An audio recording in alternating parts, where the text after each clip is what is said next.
Anda seorang raja, tapi Anda tidak dikenali sebagai raja dan tidak diperlakukan sebagai raja, itu yang Yesus rasakan. Dia firman yang jadi manusia. Dia turun ke dunia, jadi sama seperti kita ciptaannya. Dan gak ada orang yang mengakui dia. Dan gak ada yang memperlakukan dia sebagai raja. Dan kita tahu bagaimana Yesus merendahkan dirinya dan taat sampai mati. Dia diperlakukan, lebih hina dari penjahat. Ditelanjangi, disiksa, diludahi. Yang dosa siapa? Yang dosa kita. Tapi kenapa yang mati dia? Dia berkorban untuk kepentingan kita. Supaya kita beroleh selamat, beroleh hidup kekal bersama dengan Bapa di sorga. Katakan amin. Yesus tidak punya kewajiban untuk turun ke dunia dan mati buat kita. Atas kehendaknya, dia rela turun ke dunia. Jadi sama kayak kita. Bahkan disiksa dan mati buat kita.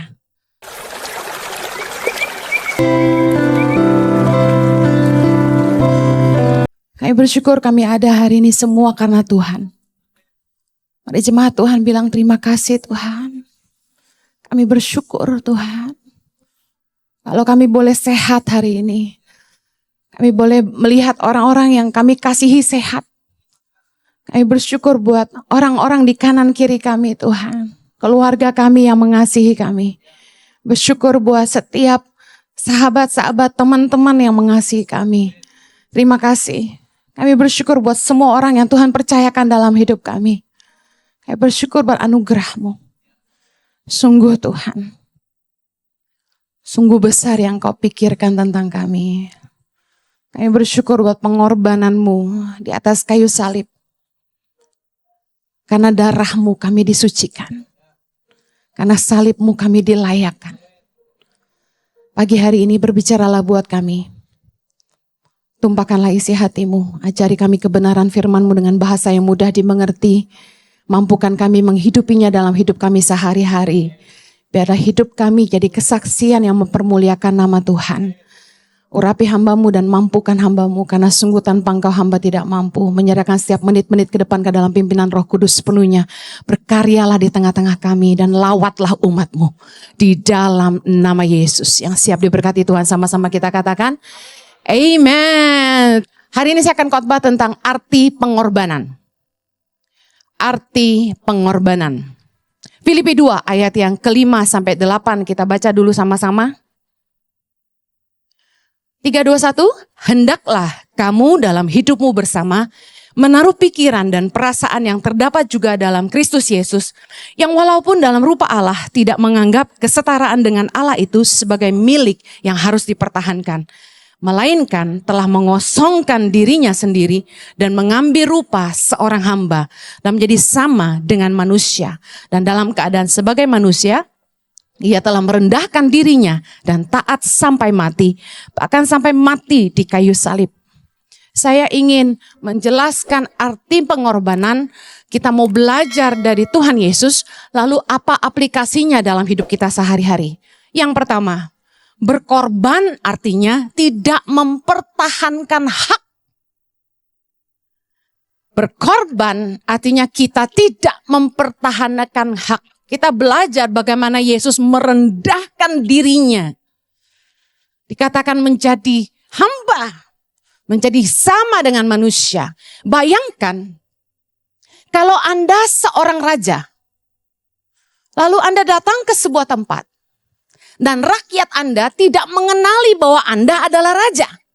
Dan tentu saja tidak memperlakukan Anda sebagai raja. Bisa paham maksud saya? You are a king, but no one acknowledge you and no one treat you as one.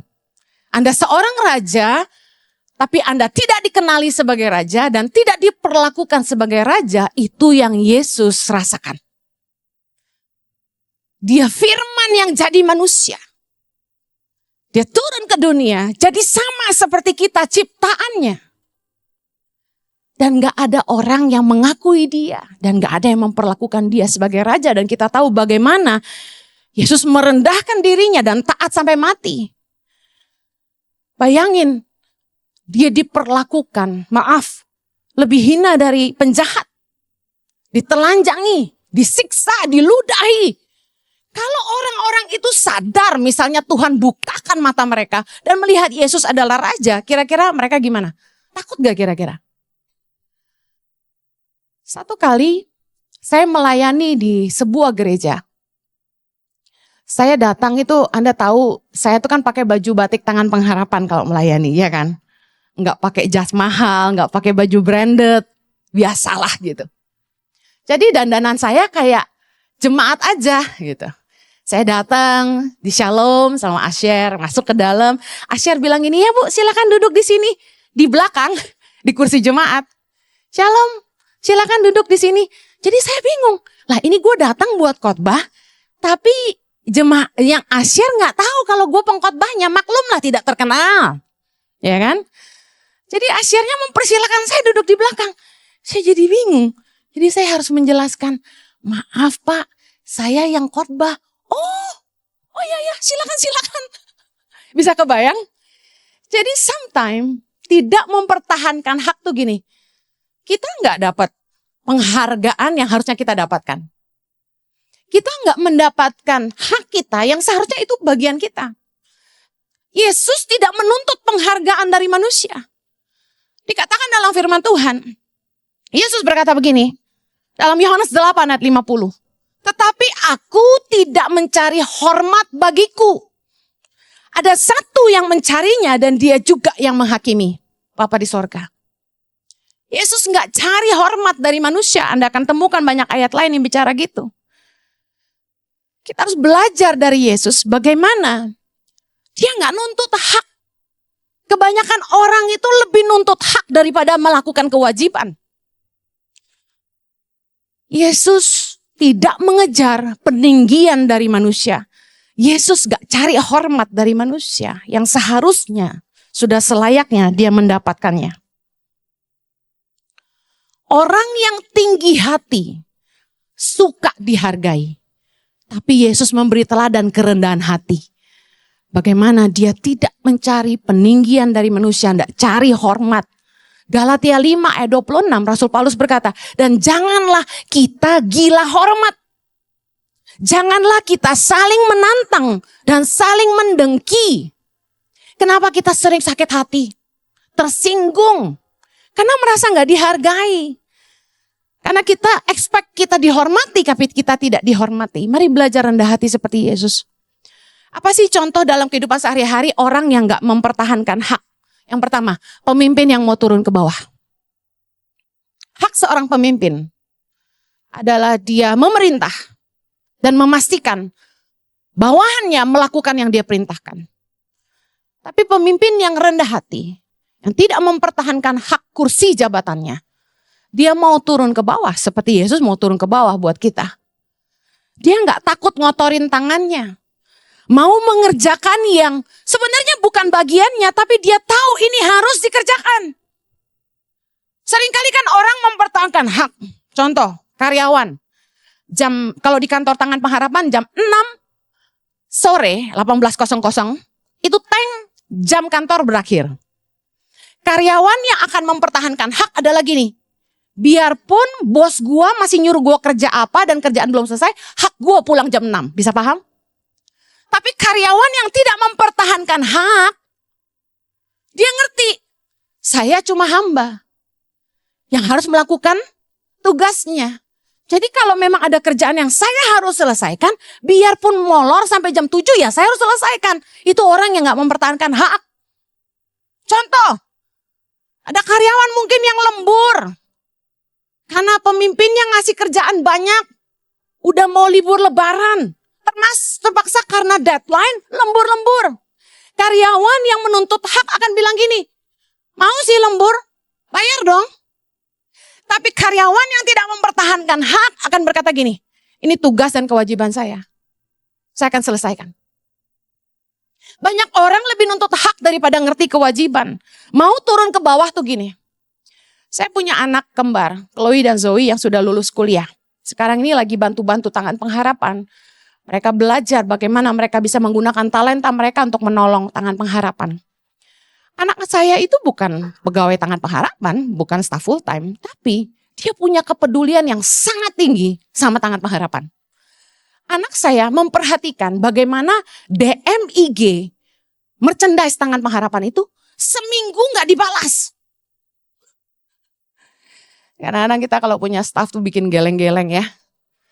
Anak saya, dia bilang gini, Mami, ini DMIG, merchandise Tangan Pengharapan, itu gak direspon loh, dia bilang. Udah seminggu loh, banyak loh dia bilang. Dia bantuin upload produk Tangan Pengharapan di IG. Dia bilang, Mami ini gak direspon. Nah dia kan bahasa Indonesianya gak lancar. Jadi dia bingung mau balasnya bagaimana ngetiknya gitu. Jadi dia bilang gini, sebenarnya ini bukan tugas saya. Dia bilang, ini harusnya tugas staf mama, kata dia gitu. Dia sambil makan siang sama saya, dia ngomel-ngomel gitu ya. Ini gimana sih kok gak dibalas. Jadi dia itu peduli banget, ini kok gak dikerjain gitu loh. Nah biarpun dia ngomel, apa yang dilakukan? Dia tinggalin makanannya, dia balasin satu-satu. Karena gak bisa bahasa Indonesia, dia tanya saya, Mami, can you please forward bahasa? I will answer, dia bilang gitu. Jadi saya ambil dari Shopee, Tokopedia punya link, saya copy paste, kirim ke dia, saya diktein. Kak, silakan menghubungi gitu ya. Jadi dia ketik gitu. Sebenarnya bukan tugas dia juga udah kesel. It's not my job, dia bilang. It's supposed to be your staff job, dia bilang. But she's not doing her job. Ngomel tapi peduli. Jadi dia tidak mempertahankan hak sebagai anak bos. Dia turun ke bawah dan dia yang jawabin. Keterlaluan gak tuh staffnya? Tapi yang saya belajar dari anak saya, inilah orang yang tidak mempertahankan haknya. Mau mengerjakan yang sebenarnya bukan bagian dia, tapi dia mau lakukan karena kepedulian. Amen. Saya sama suami enggak menuntut apa yang jadi hak kami. Ayo bangun Tangan Pengharapan dari nol. Jualan keliling, fundraising, nabur. Harusnya kami digaji karena kami kerja buat Tangan Pengharapan. Jauh lebih banyak daripada kami cari duit buat diri sendiri. Kemanapun kami pergi, kami cari duit buat Tangan Pengharapan. Waktu kami habis buat meeting-meeting sama orang supaya mereka nabur buat Tangan Pengharapan. Presentasi Tangan Pengharapan. Cuap-cuap tentang Tangan Pengharapan. Harusnya digaji. Orang pikir kami digaji. Tapi kami tidak ambil gaji. Melepaskan hak adalah pengorbanan. Mana ada zaman sekarang orang mau cari duit buat orang lain? Ada? Sini. Cariin duit buat Tangan Pengharapan. Ada? Di Tangan Pengharapan, zero volunteer. Tidak ada relawan di Tangan Pengharapan. Anda pikir guru-guru mau dikirim kalau nggak digaji? Tiap kali ketemu saya itu nanyanya naik gaji. Staff itu kalau udah ketemu saya, pinjam duit Bu Heni, gitu. Jadi bukan gak dibayar. Gak ada zaman sekarang orang mau kerja, cariin duit buat kepentingan orang lain tanpa dapat apa-apa. Honestly. I'm talking serious. Pengusaha lah, biar untungnya 1 M sebulan, belum tentu mau kasih 100 juta ke Tangan Pengharapan. Dia punya lebih. Orang yang tidak mempertahankan hak itu berkorban. Kadang saya khotbah gitu ya. Saya udah pernah ngomong ini. Kalau Anda kasih saya amplop sebagai pendeta, saya udah khotbah gitu. Orang bilang gini, Bu, ini ya buat pelayanan. Itu bahasa artinya saya kasih Tangan Pengharapan. Kalau Anda bilang ini buat Ibu Heni, saya terima. Pernah dan sering saya khotbah keluar kota, udah capek keringetan, pulang gak bawa apa-apa. Persembahan yang dikasih karena bahasanya ini buat pelayanan, saya kasih ke Tangan Pengharapan. Secara daging sakit gigi. Gue pulang gak bawa duit loh buat makan di rumah. Ongkos bensin juga gak cover. Tapi karena dia bilang buat pelayanan, saya berkorban buat Tangan Pengharapan. Saya kasih tahu, orang yang selalu nuntut hak gak akan pernah berkorban. Makanya kalau Anda bisa jadi relawan di gereja ICI, memberi waktu Anda untuk melayani Tuhan, harusnya kan Anda gak harus melayani, betul gak? Harusnya hari Minggu Anda bisa bangun siang, betul gak? Harusnya hari Minggu hari keluarga. Anda ngapain ngurus jemaat yang galak-galak katanya? Disuruh ke kanan, minta ke kiri katanya. Tapi mereka tidak dibayar, mereka memberi diri melayani, datang lebih pagi dari semua orang. Tepuk tangan dulu buat semua volunteer di ICI. Tidak mempertahankan hak adalah pengorbanan. Istri-istri yang harusnya gak usah kerja, ngurus anak aja. Tapi mau berkorban, bangun lebih pagi, bikin kue, jualan titip di kantin sekolah, jualan titip di kafe, jualan online demi bantu suami. Istri-istri kan harusnya tugasnya ngurus anak aja. Tapi mau berkorban, melepaskan hak. Waktu saya anak-anak masih kecil, sedangkan saya harus melayani, harus khotbah keliling, harus ke pedalaman Indonesia. Otomatis saya kan kurang waktu buat anak-anak saya. Apa yang saya korbankan? Saya melepaskan hak saya untuk bersenang-senang. Saya gak pernah pergi hangout sama teman, makanya gak punya banyak teman. Saya gak pernah ke kafe-kafe, ke mall-mall, shopping, jalan-jalan, boro-boro. Saya kasih waktu saya buat keluarga saya dan pelayanan. Ketika kita melayani Tuhan, mari seperti Yesus dalam hidup ini. Belajar melepaskan hak, jangan selalu menuntut hak. Kamu tidak kasih saya uang sayur cukup, marah sama suami gitu. Sampai hari ini, saya gak pernah nuntut apa-apa dari suami saya. Gak pernah. Dia kasih seberapa, terima kasih. Kurang pun diem aja, cari sendiri. Yuk belajar melepaskan hak.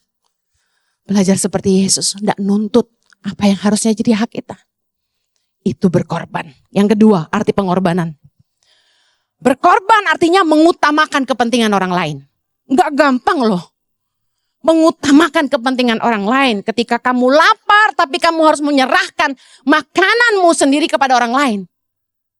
Kata firman Tuhan, puasa yang ku kehendaki adalah menyerahkan makananmu buat orang lain. Kamu lapar, tapi kamu pikirin orang lain. Itu berkorban.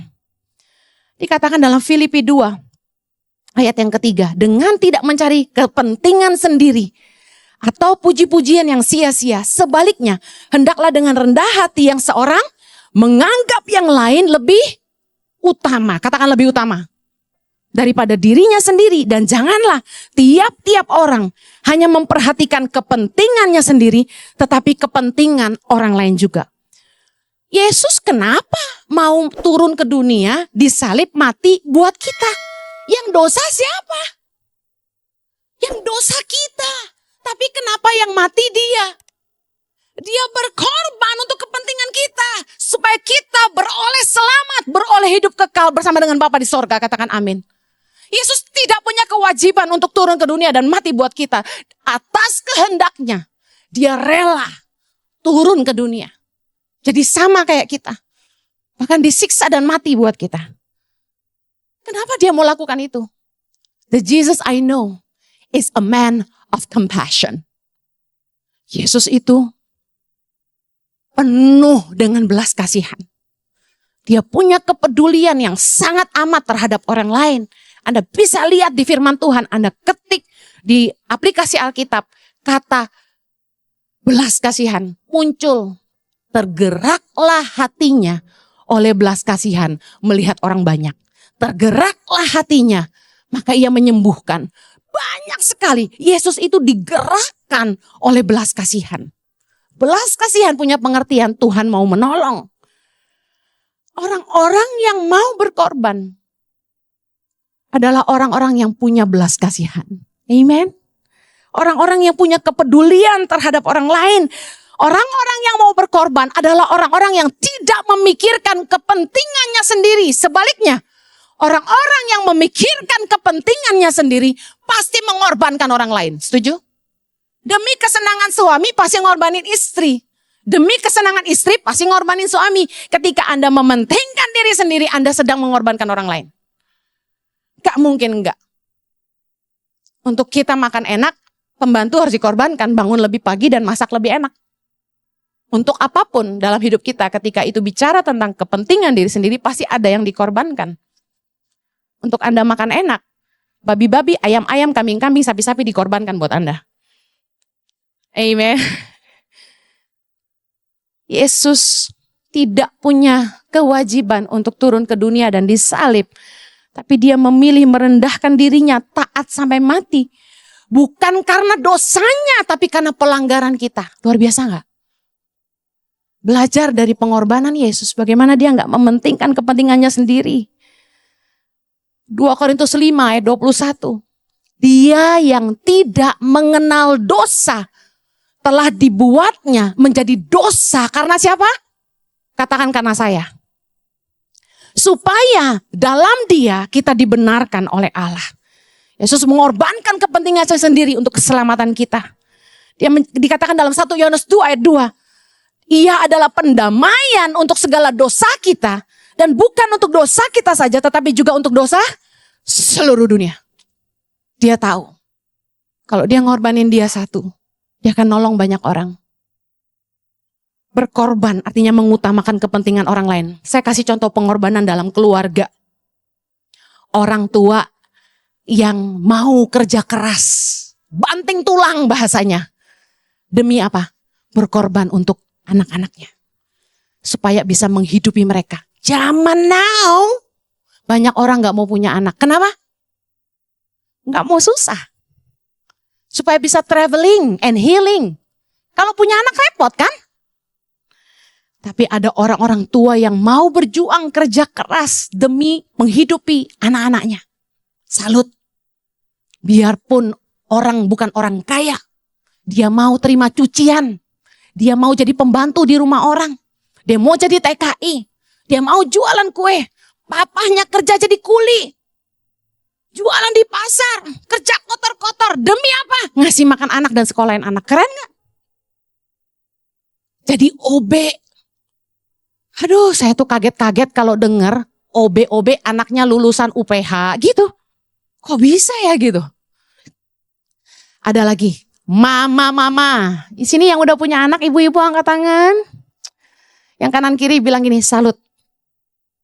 Kenapa? Bapak-bapak dengar. Hamil dan punya anak itu pengorbanan. Sepenuh hati gue ngomongnya. Tahu gak kenapa? Dari badan langsing, kencang, mantap, kencang, you know. Itu begitu hamil, melentung kabeh. Mari gitu melorot kabeh. Begitu kita hamil, astaga. Kenapa badan jadi melebar, pundak jadi besar, tangan jadi gede, semua jadi gede. Pinggul jadi lebar, semua lebar. Maaf, pakaian dalam sampai ganti size 6 kali. Kemudian setelah melahirkan, ciut gak tuh? Yang ciut jadi keriput. Belum lagi banyak stretch mark. Yang punya stretch mark katakan.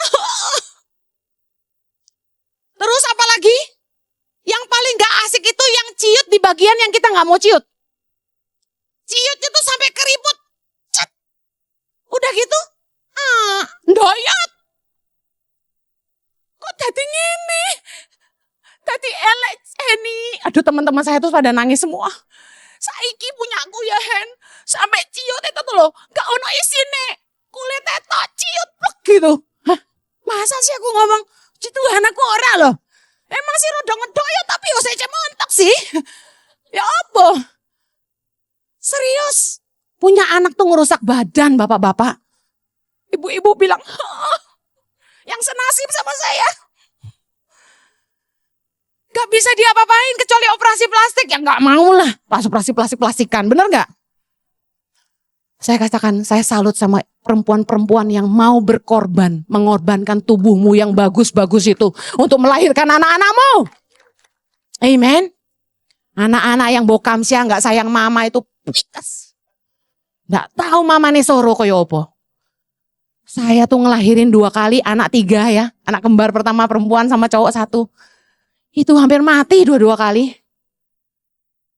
Kalau gak sayang sama saya sih kebangetan. Makanya saya paling sedih kalau anak saya tuh gak bilang I love you mama. Lah, ibu-ibu berkorban. Apalagi? Oh, kakak-kakak biasa anak sulung paling kasihan. Berkorban dari kesenangan diri sendiri. supaya gajinya bisa buat bantu orang tua dan nyekolahkan adik-adiknya. Saya salut. Di Tangan Pengharapan, kami nyekolahin anak pedalaman. Ada satu yang udah lulus dan kerja di ICI. Dia nyekolahin adiknya 2. Bayarin kos-kosannya mereka, bayangin. Anda tahu kan gaji gak seberapa. Berarti kalau harus bantu orang tua dan nyekolahin adik, kira-kira dia bisa happy-happy gak tuh? Bisa mani-pedi gak tuh? Boro-boro. Ngecat rambut di kamar mandi gini, diguyur-guyur. Orang-orang yang ngerti mengorbankan dirinya sendiri untuk kepentingan orang lain tuh keren. Saya sama suami gak punya kewajiban nyekolahin anak orang. Gak punya kewajiban pergi ke pedalaman. Gak punya kewajiban nolongin orang miskin di Indonesia. Gak punya. Tapi akhirnya jadi wajib karena panggilan Tuhan. Gak punya pilihan. Tangan Pengharapan gak punya kewajiban bayarin guru-guru. Ngirim guru-guru ke sekolah-sekolah di pedalaman yang notabene harusnya dikirim guru sama pemerintah. Seringkali orang gini ke saya. Setelah saya presentasi tentang apa yang Tangan Pengharapan kerjakan, seperti punya mobile klinik yang memberikan pengobatan gratis buat masyarakat di Timor, di NTT. Kita ngobatin masyarakat itu dari 500 sampai 1000-an sebulan. Free. Kita bayar dokter, sediain obat. Sekolah ada 200-an guru yang kita gaji di pedalaman. Terus kita punya 8 sekolah berasrama yang nyekolahin beasiswa anak-anak dari SMP sampai kuliah. Ngasih makannya mahal tuh. Anak pedalaman makannya kayak gunung. Belum ngurusin yang jerawatan dan lain-lain. Kita gak punya kewajiban. Harusnya pemerintah yang ngurusin rakyat. Betul? Harusnya orang miskin diurus pemerintah. Tapi saya sama suami berkorban. Kami jawab panggilan Tuhan. Maukah Anda peduli sama kepentingan orang lain? Peduli sama keluargamu. Jangan cuma mikir kepentinganmu sendiri. Pikirkan pegawaimu. Pikirin saudara-saudaramu yang miskin. Yang terakhir, arti pengorbanan. Berkorban artinya memberi sampai sakit. Katakan sama-sama, memberi sampai sakit. Aduh, kalau memberi tanpa rasa sakit itu gak butuh pengorbanan. Katakan, amin. Contoh apa? Kalau Anda punya baju kebanyakan di lemari, terus Anda baru pulang dari luar negeri, Anda bawa 1 koper baju baru lagi. Mau masuk, si bibi juga udah bingung mau nyelipinnya di mana lagi. Terus apa yang Anda lakukan? Anda pilihin yang udah tua-tua, yang udah lama-lama, yang udah Anda gak mau pakai. Betul kan? 1 koper. Terus Anda bagi ke orang miskin ceritanya. Bu Heni bisa nyumbang baju layak pakai ke Tangan Pengharapan. Saya selalu jawab dengan senang hati. Ya kan? Antarlah ke kantor Tangan Pengharapan. Saya kasih tahu, sorry ya, itu bukan pengorbanan. Setuju gak? Kenapa? Memberi tanpa rasa sakit. Apa yang berkorban? Emang lemari lu kepenuhan dan lu perlu gua bantu ngosongin gitu kan? Come on lah. Apa yang pengorbanan? Anda punya 100 juta. Lalu Anda ngasih keponakanmu 1 juta. Sakit gak kira-kira? Ya enggak lah. Itu bukan pengorbanan. Pengorbanan memberi sampai sakit. Markus 12, kita lihat sama-sama. Yesus ngajarin ini keren banget. Persembahan seorang janda miskin. Ayat 41, pada suatu kali Yesus duduk menghadapi peti persembahan dan memperhatikan bagaimana orang banyak memasukkan uang ke dalam peti itu. Banyak orang kaya memberi jumlah yang besar. Saya bayangin ya kalau Yesus ada hari ini, dia nanti pulang berdiri di kotak persembahan di luar. Ada yang ngasih, ada yang enggak. Bagian persembahan, ngitung uang persembahan, ada yang nyelipin tisu bekas di dalam amplop persembahan. Saya mau kasih tahu, kalau nggak mau ngasih nggak usah ngasih. Jangan ngerjain orang. Amen. Anda nggak bohongin saya, Anda bohongin Tuhan. Anda kasih itu bukan buat saya kok, Anda kasih buat Tuhan. Amen. Ngapain masukin tisu kotor ke dalam amplop? Kan ngerjain kasihan tuh yang ngitung uang persembahan. Yesus akan berdiri di kotak itu, mau lihat. Ayat 42. Lalu datanglah seorang janda yang miskin. Dan ia memasukkan 2 peser, yaitu 1 duit. Ayat 43. Maka dipanggilnya murid-muridnya dan berkata kepada mereka, aku berkata kepadamu, sesungguhnya janda ini memberi lebih banyak daripada semua orang yang memasukkan uang ke dalam peti persembahan. Lihat ayat 41, ada orang kaya memberi dalam jumlah yang besar. Tapi Yesus memuji janda yang miskin karena memasukkan 2 peser. dikatakan, sesungguhnya janda ini memberi lebih banyak daripada semua orang. Secara jumlah gak masuk akal ya. Betul gak? Kok Yesus bilang yang ngasih lebih dikit itu memberi lebih banyak dari yang ngasih banyak? Inilah yang Tuhan cari. Tuhan lihat hati. Ayat 44. Sama-sama. Sebab mereka semua memberi dari kelimpahannya. Tetapi janda ini memberi dari kekurangannya. Semua yang ada padanya, yaitu seluruh nafkahnya. Saya kasih tahu, Yesus lagi ngajarin kita. Berkorban adalah ketika kita memberi dari kekurangan, bukan dari kelimpahan. Sangatlah mudah berbagi ketika kita punya lebih. Tapi berkorban adalah ketika kita harus membagi apa yang sesungguhnya cukup untuk diri kita sendiri. Hanya cukup untuk diri kita sendiri dan itu kita bagi, itu berkorban. Membagikan sesuatu kepada orang lain, dari kelimpahan bicara kita punya banyak sebenarnya. Tapi kita memberi tanpa rasa sakit. Yesus bilang itu bukan pengorbanan. Pengorbanan adalah sebenarnya kita tuh hidupnya pas-pasan. Tapi Tuhan tuh gerakin kita buat nolong orang gitu. Sometimes sakit gak? Yang ngalamin pasti ngerti. Uang di rekening tuh tinggal segitu-segitunya gitu loh. Tapi kenapa Tuhan tuh kayak ingetin, berkatin dia.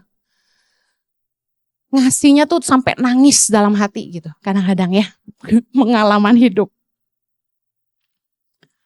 Kadang kita juga kayak sama Tuhan tuh gini, Tuhan saya juga lagi butuh. Tapi Tuhan gerakin kita, kasih ke orang yang lebih butuh. Keluarga kita mungkin pas-pasan secara ekonomi, kita sederhana. Kita gak punya banyak harta, jujur gak punya banyak simpenan. Ya duit kita yang ada di rekening aja gitu. Tapi ada orang-orang yang masih bisa menyisihkan sedikit buat nyekolahin keponakannya. Bisa menyisihkan untuk kasih orang tuanya. Dia sendiri belum punya rumah, masih ngontrak. Tapi masih bisa ngasih buat keluarga yang membutuhkan. Wow, itu pengorbanan. Memberi sampai sakit. Udah pernah belum? Satu kali, waktu saya masih sekolah di Australia, saya tuh kan ditinggal orang tua ya sejak umur 10. Nah saya tuh pernah dikasih kalung emas 24 karat sama papa saya.